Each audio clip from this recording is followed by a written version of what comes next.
করের হার কমিয়ে হলেও এর আওতা বাড়ানোর আহ্বান জানিয়েছেন প্রধানমন্ত্রী বেসরকারি শিল্প বিনিয়োগ উপদেষ্টা সালমান এফ রহমান। রাজধানীতে বৃহস্পতিবার ইউএস ট্রেড শো উদ্বোধনে তিনি এ আহ্বান জানান। বিদেশে অর্থ পাচারের সুনির্দিষ্ট প্রমাণ পাওয়া যায়নি, তবে অভিযোগ খতিয়ে দেখা হচ্ছে বলে জানান তিনি।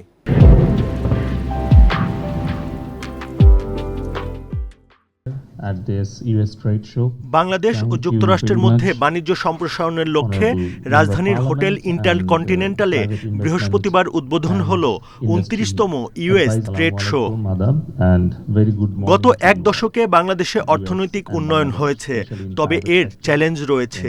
বিনিয়োগের সক্ষমতা বাড়াতে এসব চ্যালেঞ্জ থেকে উত্তরণে পদক্ষেপ নেয়ার আহ্বান মার্কিন রাষ্ট্রদূত পিটার হাসের। বাংলাদেশের যে অর্থনৈতিক উন্নয়ন হয়েছে তা দৃশ্যমান, অন্য দেশের সাথে প্রতিযোগিতায় আছে, তবে প্রতিযোগিতায় ভালো করতে ব্যবসার পরিবেশের উন্নয়নের বিকল্প নেই।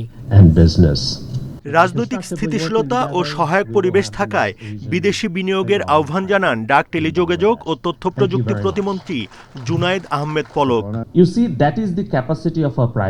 সম্প্রসারণশীল বাজার ব্যবস্থা থাকায় এদেশে দেশি বিদেশি বিনিয়োগকারীরা সহজেই বিনিয়োগ করতে পারবে। প্রধান অতিথির বক্তব্যে প্রধানমন্ত্রীর বিনিয়োগ উপদেষ্টা সালমান এফ রহমান বলেন, ব্যাংক ঋণের সুদের হার বাড়ানোয় ব্যবসায়ীদের ওপর চাপ কিছুটা বাড়লেও এর বিকল্প ছিল না। ব্যবসায়ীদের উপরে অনেক সিরিয়াস একটা চাপ পড়বে, কিন্তু এটা করা হয়েছে যেহেতু আমাদেরকে ইনফ্লেশনটা নিয়ন্ত্রণে আনতে হবে, তার জন্য এটা করা হয়েছে। দেশে রপ্তানি ও কৃষি সন্তোষজনক উল্লেখ করে প্রধানমন্ত্রীর বিনিয়োগ উপদেষ্টা বলেন, আগামী বছর থেকে করের আওতা বাড়ানো উচিত। আমাদেরকে ট্যাক্স নেটটা যেটা আছে এটাকে আমাদের বাড়াইতে হবে। যারা আমাদের ট্যাক্স দিচ্ছে না তাদেরকে আমরা নিয়ে আসতে হবে, এবং ট্যাক্স রেটটা আমি বিশ্বাস করি কমানো দরকার।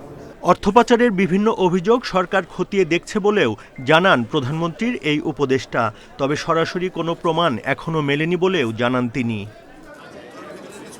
Buddhadeb Kundu, independent news, Dhaka.